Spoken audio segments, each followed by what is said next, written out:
Uma amizade com Deus. Áudio 21, página 224. Capítulo 13. Deixei o governo do município por um emprego no sistema escolar. 10 anos depois, fui trabalhar na costa leste com a doutora Elizabeth Kubler-Ross. 18 meses mais tarde, fundei minha própria empresa de publicidade em San Diego. E lá mesmo, me associei a Terry Cole Whitaker Ministries. Mudei-me para o estado de Washington uns 2 anos mais tarde. Migrei para Portland, depois para o sul do Oregon, onde terminei vivendo a céu aberto, sem nenhum tostão no bolso. Finalmente, consegui uma oportunidade para voltar ao rádio. Fui demitido 3 anos depois. Eu vivi uma época difícil. Tornei-me âncora de um programa de entrevistas. Escrevi os volumes de Conversando com Deus, vivi horas maravilhosas desde então, e aqui estou eu. Muito bem, paguei minha promessa, agora pague a sua. Acho que as pessoas gostariam de ouvir um pouco mais. Não querem, elas querem ouvir você, elas querem que você pague sua promessa. Muito bem, eu fiz o mundo, criei Adão e Eva, coloquei-os no jardim do Éden, recomendei-lhes que fossem férteis e se multiplicassem. Tive alguns problemas com uma serpente, observei-os enquanto se censuravam e entendiam tudo errado. Depois dei a um homem idoso algumas tabuletas de pedra para tentar esclarecer as coisas. Dei uma afastadinha no mar e fiz alguns milagres. Enviei alguns mensageiros para contar a minha história. Percebi que ninguém estava escutando. Eu decidi continuar tentando e aqui estou. Interessante, muito interessante. O que é bom para a General Motors é bom para os Estados Unidos. Ninguém diz isso há 30 anos. Eu sou velho. O que você espera de mim? Gostaria que você parasse de bancar o comediante. Ninguém vai acreditar numa palavra do que está nesse livro se você continuar assim.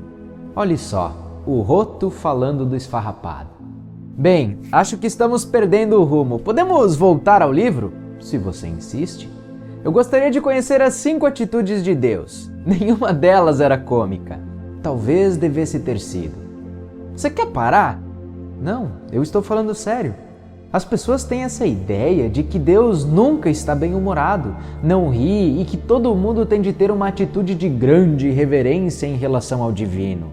Gostaria que todos se alegrassem um pouco, todos vocês riam de vocês mesmos. Alguém disse uma vez que você cresce sempre que consegue rir bastante de si mesmo. Não se leve tão a sério, relaxe um pouco e deixe os outros relaxarem também. Você quer saber a respeito das 5 atitudes de Deus? Dê uma olhada na primeira. Totalmente alegre.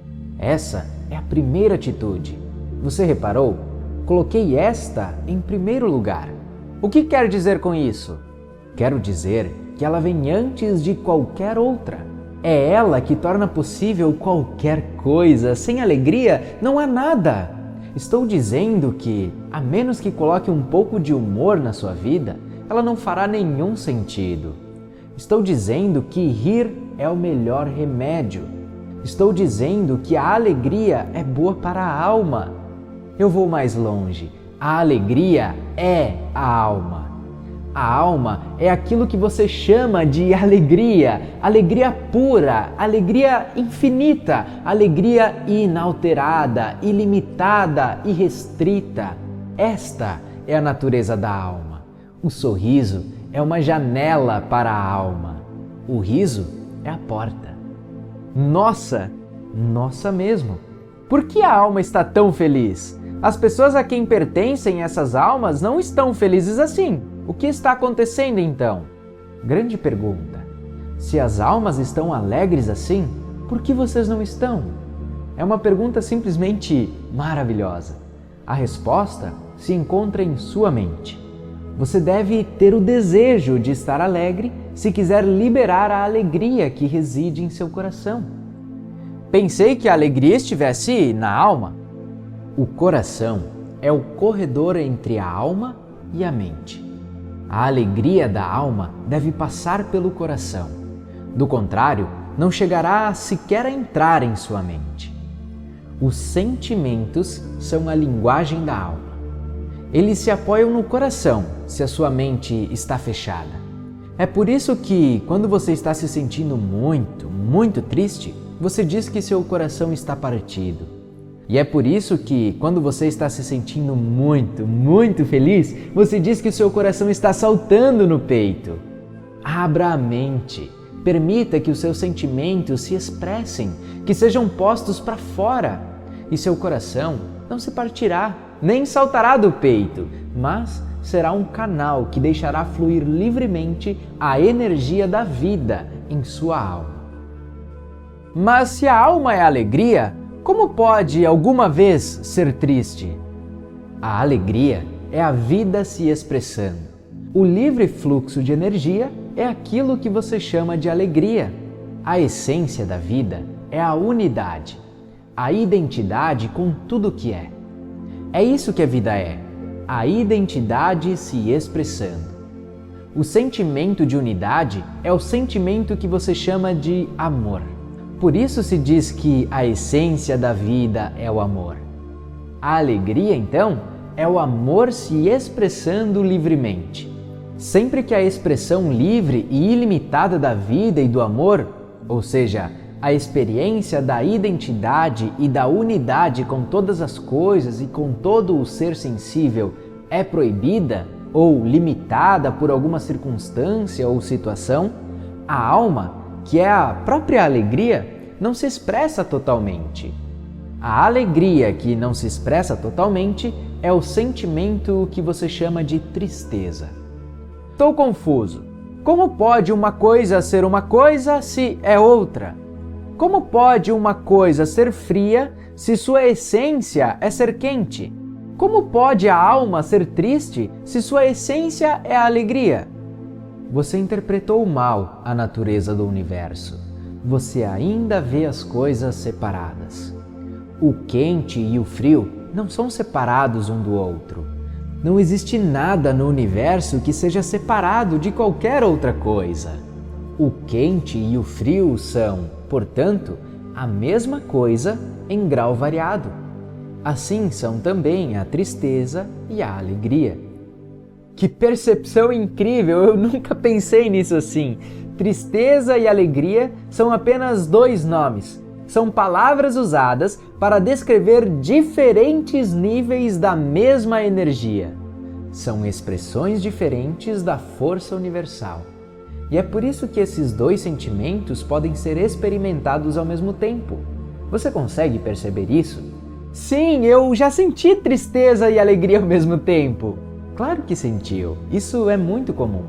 Recentemente, houve um filme extraordinário chamado A Vida é Bela, que mostrava exatamente isso. Sim, há muitos exemplos de como o riso cura, de como a tristeza e a alegria podem se mesclar. Essa é a própria energia da vida. Esse fluxo que você chama tristeza-alegria. Essa energia pode se expressar a qualquer momento sob a forma do que você chama de alegria.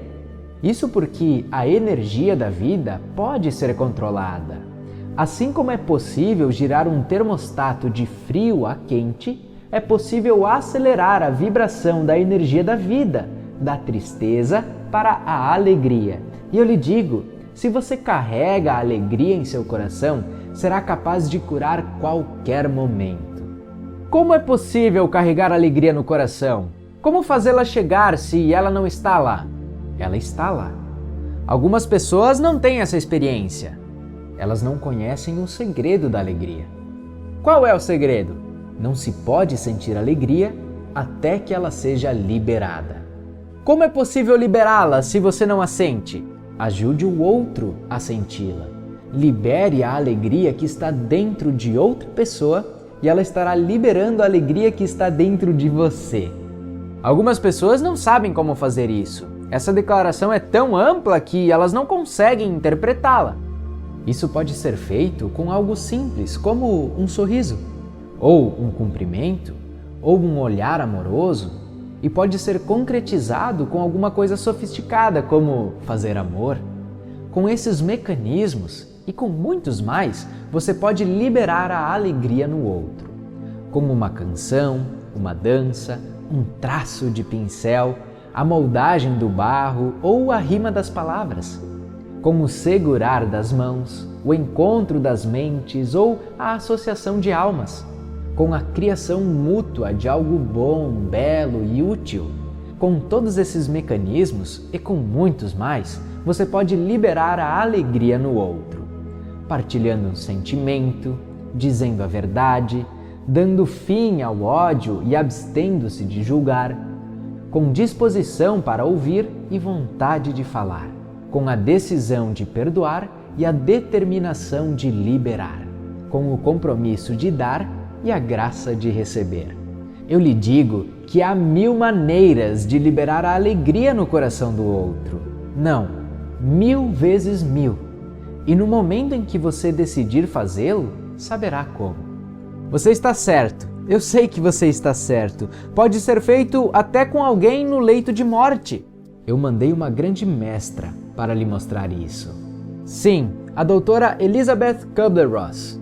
Mal pude acreditar, eu não podia crer que realmente tivesse chegado a conhecê-la, muito menos a trabalhar na sua equipe, uma mulher extraordinária.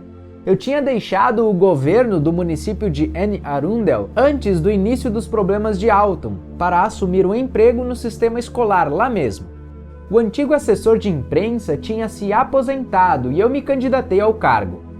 Mais uma vez, eu estava no lugar certo e na hora certa. Recebi outro incrível treinamento de vida, trabalhando em todas as áreas, desde a equipe de combate à crise até o comitê de desenvolvimento de currículos. Fosse preparando um relatório de 250 páginas sobre a desagregação escolar, uma vez mais em contato com a experiência negra, ou viajando de escola em escola, reunindo em encontros inéditos professores, pais, alunos, administradores e equipes de apoio. Eu estava no meio de tudo. Passei a década de 70 naquele lugar, meu emprego mais duradouro, e gostei imensamente dos primeiros 2/3 desse tempo. Mas aos poucos, tudo foi perdendo entusiasmo e as minhas tarefas começaram a se tornar repetitivas, sem qualquer perspectiva de mudança. Podia me ver fazendo o mesmo trabalho por mais 30 anos. Sem um diploma universitário, eu não tinha muita oportunidade de progredir. Tive sorte, na realidade, de ter um emprego de alto nível que eu tinha, e minhas energias começaram a se extinguir. Fui então sequestrado pela doutora Elizabeth Kubler-Ross em 1979. E foi mesmo um sequestro, não tenha dúvida. Eu tinha começado a ajudar Elizabeth naquele ano como um voluntário, dividindo com um amigo, Bill Griswold, a coordenação de algumas conferências para angariar recursos para a Shanti Nilaya, a organização sem fins lucrativos que ela criara. Bill tinha me apresentado a doutora Ross alguns meses antes, quando me pedira para ajudá-lo no trabalho de relações públicas de uma apresentação que ele a convencera a fazer em Anápolis. Eu, naturalmente, já tinha ouvido falar em Elizabeth Kubler-Ross, mulher de grandes realizações. Seu livro pioneiro, Sobre a Morte e o Morrer, de 1969, tinha alterado a visão do mundo sobre o processo da morte, retirando o tabu do estudo da tanatologia, promovendo uma profunda mudança de atitude e transformando para sempre a vida de milhões de pessoas. Ela escreveu muitos outros livros desde então, inclusive Death, The Final Stage of Growth, Morte, a última etapa de crescimento. E o mais recente, a sua biografia, A Roda da Vida. Eu fiquei imediatamente encantado com Elizabeth, como quase todas as pessoas que a conheciam. Ela tem uma personalidade extraordinariamente magnética e profundamente estimulante. E qualquer um que eu tenha visto ser tocado por ela, nunca mais foi exatamente o mesmo. 1 hora depois de encontrá-la, soube que queria ajudá-la em seu trabalho, sem que ninguém tivesse sequer me pedido que me apresentasse como voluntário. 1 ano depois desse primeiro encontro, Bill e eu estávamos em Boston organizando outra conferência. Depois da palestra, nos instalamos num canto tranquilo de um restaurante, aproveitando alguns raros momentos de conversa íntima com Elizabeth. Eu já lhe dissera 2 ou 3 vezes, e repeti nessa noite, que eu faria qualquer coisa para participar de sua equipe. Nessa época, Elizabeth estava realizando workshops sobre a vida, morte e transição por todo o país, interagindo com doentes terminais e as suas famílias. Eu nunca presenciara nada igual. Essa mulher tocava a vida das pessoas de um modo significativo e profundo, e o seu trabalho dava sentido à sua própria vida. Não acontecia o mesmo com o meu trabalho. Eu cumpria apenas a minha obrigação a fim de sobreviver ou garantir que os outros sobrevivessem. Uma das coisas que eu aprendi com Elizabeth é que nenhum de nós tem de agir assim. Elizabeth costumava dar lições gigantescas de maneira simples, com observações de uma só frase. Naquela noite, no restaurante em Boston, fui presenteado com uma delas. Não sei o que fazer, eu me queixava, porque não existe mais nada interessante no meu trabalho e eu sinto como se a minha vida estivesse sendo desperdiçada. Eu acho que vou continuar trabalhando lá até fazer 65 anos para depois me aposentar. Elizabeth me olhou como se eu fosse louco. Você não tem de fazer isso, ela disse calmamente. Por que está fazendo isso? Se fosse eu apenas, não faria. Acredite, eu sairia de lá amanhã, mas eu tenho uma família para sustentar. O que sua família faria? Me diga, se você morresse amanhã? Perguntou Elizabeth. Isso está fora de questão, eu retruquei. Eu não estou morto, ainda estou vivo. Você chama isso de viver? Ela respondeu e se virou para conversar com outra pessoa, como se fosse totalmente óbvio que não havia nada mais a ser dito. Na manhã seguinte, no café, com seus colaboradores de Boston, ela dirigiu-se a mim repentinamente. Você me leva ao aeroporto. No caminho, Elizabeth me contou que ia para Poughkeepsie, Nova York, para outro workshop intensivo de 5 dias. Venha até lá dentro comigo, ela disse. Eu preciso que me ajude com a bagagem. Claro, eu disse, e nos dirigimos para o saguão do aeroporto. No guichê de passagens, Elizabeth apresentou seu bilhete e em seguida um cartão de crédito. Preciso de outro lugar nesse voo, disse a atendente. Deixe-me verificar se temos, respondeu a mulher. Ah, sim, temos um lugar vago. Claro. Elizabeth sorriu, exultante, como se tivesse de posse de algum segredo íntimo. E quem é o outro viajante, por favor? Perguntou a vendedora. Elizabeth apontou na minha direção. Esse senhor, murmurou. O quê? Engasguei. Você vai junto comigo, não vai? Perguntou Elizabeth, como se tivéssemos resolvido tudo antes. Não, eu tenho de trabalhar amanhã, eu só tirei 3 dias de folga. O trabalho vai ser feito sem você, disse ela incisamente. Mas o meu carro está aqui, eu protestei. Não posso deixá-lo no estacionamento. Bill poderá vir apanhá-lo. Mas eu não tenho roupa, eu não planejei ficar fora tanto tempo. Existem lojas lá. Elizabeth, eu não posso fazer isso, simplesmente não posso entrar no avião e sair voando para qualquer lugar. O meu coração batia forte porque era exatamente isso que eu queria fazer. A mulher precisa da sua carteira de identidade, ela disse, piscando pesadamente. Mas, Elizabeth, você vai me fazer perder o avião. Dei minha carteira à mulher. Ela me entregou uma passagem. Elizabeth caminhava em direção ao portão de embarque e minha voz a acompanhava. Tenho que ligar para o escritório e dizer que eu não vou. Elizabeth se deixou absorver por alguma leitura no avião, não me dizendo mais do que 10 palavras. Mas, quando chegamos ao local do workshop na cidade, ela me apresentou aos participantes reunidos como meu novo Relações Públicas. Eu liguei para dizer para minha mulher que eu tinha sido sequestrado e que voltaria para casa na sexta-feira. E nos 2 dias seguintes, eu observei o trabalho de Elizabeth. Eu vi a vida das pessoas mudar bem na minha frente. Eu testemunhei velhas feridas sendo curadas, velhas questões sendo resolvidas, velhos ódios sendo liberados, velhas crenças sendo superadas. Num determinado momento, a mulher que se sentava perto de mim na sala de trabalho surtou. É uma palavra usada pela equipe do workshop para designar a atitude de alguém que começa a chorar copiosamente ou que, de alguma outra forma, perde momentaneamente o controle. Elizabeth, como um ligeiro gesto de cabeça, determinou que eu cuidasse dela. Guiei a mulher para fora da sala e a levei até um espaço pequeno, no final do corredor. Eu nunca tinha feito esse tipo de coisas antes, mas Elizabeth passara instruções muito específicas a todos que trabalhavam com ela, geralmente 3 ou 4 pessoas.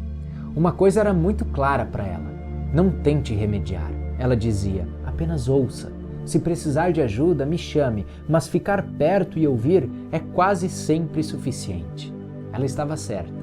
Eu fui capaz de ficar perto daquela participante do workshop de uma forma positiva. Fui capaz de prestar seu espaço de segurança, de lhe dar um local onde ela pudesse colocar tudo para fora, se libertar do que estava carregando e que tinha explodido na sala maior. Ela chorava, se lamentava, expulsava sua raiva, conversava tranquilamente e cumpria todo o ciclo de novo. Nunca me senti tão útil na minha vida. Naquela tarde, eu chamei a sala da diretoria da escola em Maryland. Departamento de pessoal, por favor. Pedi a telefonista. Quando a ligação ficou pronta, eu dei um suspiro profundo. É possível alguém se demitir por telefone? O período que eu passei como membro da equipe de Elizabeth foi uma das maiores dádivas que eu recebi na minha vida. Eu vi de perto uma mulher trabalhando de maneira santificada, hora após hora, semana após semana, mês após mês.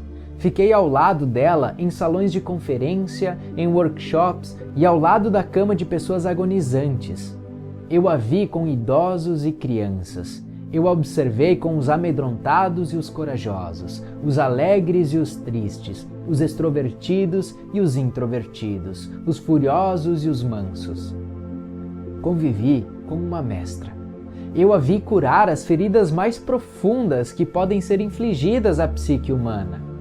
Observei, ouvi e me empenhei para aprender.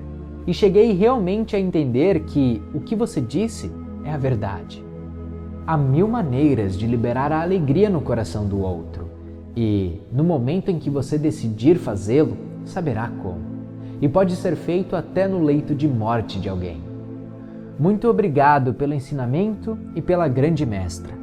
De nada, meu amigo. E você sabe agora como viver com alegria? Elizabeth nos aconselhava a amar incondicionalmente, a perdoar rapidamente, a nunca lamentar as dores do passado. Se você proteger os canyons das tempestades de vento, ela dizia, jamais poderá ver a beleza de suas esculturas. Ela também nos estimulava a viver plenamente o presente, a parar na estrada para saborear morangos e a fazer o que fosse necessário para concluir o que ela chamava de os assuntos não resolvidos, de forma que a vida pudesse ser vivida sem medo e a morte pudesse ser abraçada sem lamento. Quando não se tem medo de morrer, não se tem medo de viver.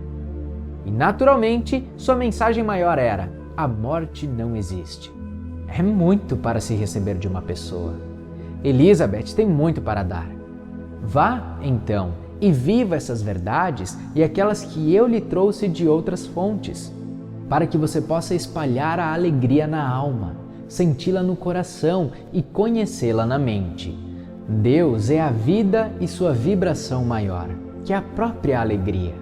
Deus é totalmente alegre e você chegará à sua própria expressão de divindade quando expressar essa primeira atitude de Deus.